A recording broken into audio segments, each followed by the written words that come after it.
Hi everybody, today we have a 2005 Dodge Dakota with a 4.7 liter two-wheel drive automatic transmission. Customer's concerned, he hears the power steering going when he turns the steering wheel.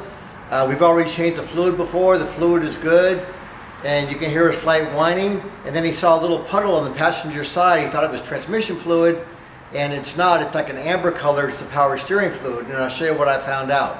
And the steering feels funny, like it's kind of wandering around. On the rack and pinion steering, which this has, let's find where it comes down from the steering column.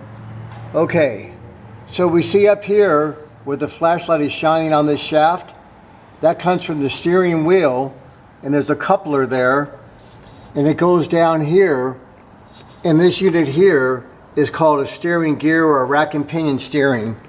And here's a view from the bottom of it. Now as the vehicles get older, you'll see like how it's wet there, because this is just a dust boot to keep dust and dirt out, and it's supposed to be dry inside there, and there's seals inside of here, inside the steering rack, to keep the fluid in, and it builds up pressure from the pump, and it helps the, makes the vehicle so it steers.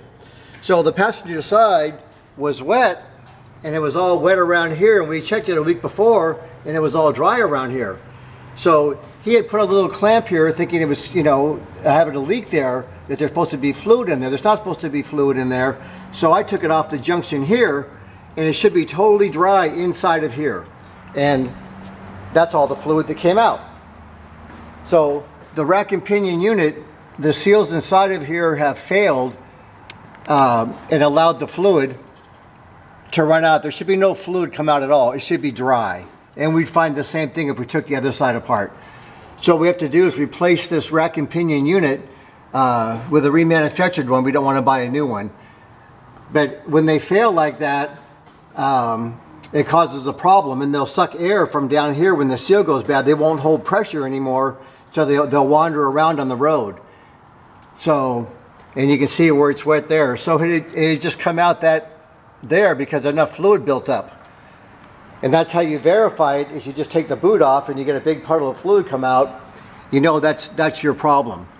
So, and like I said, over the years I've seen a lot of vehicles when they're damp like this. That's a dampness, that means some fluid's got in there, and the vehicle's got 150, 160,000 miles, I think, something like that. So it's normal to see just a little bit of dampness. Ideally you want it perfectly dry, but if it's just a little bit damp, you're not going to lose too much sleep over it. But when it has a puddle like this and it's wet over here, and then you pull the boot off like I did there, and the fluid just runs out like that, it needs to have a new rack and pinion unit. So I want to show everybody that. So if you see your boots on the car and you see that they're damp, on the bottom of those, it's called like an air bellows or a dust bellows, dust boot. If you see that's damp and wet, that means some fluid's coming out of there where it doesn't belong. And if a lot of fluid runs out like that, then you need to replace the steering rack and pinion unit. That's a little tip for the day. Thank you very much, everyone. Have a great day.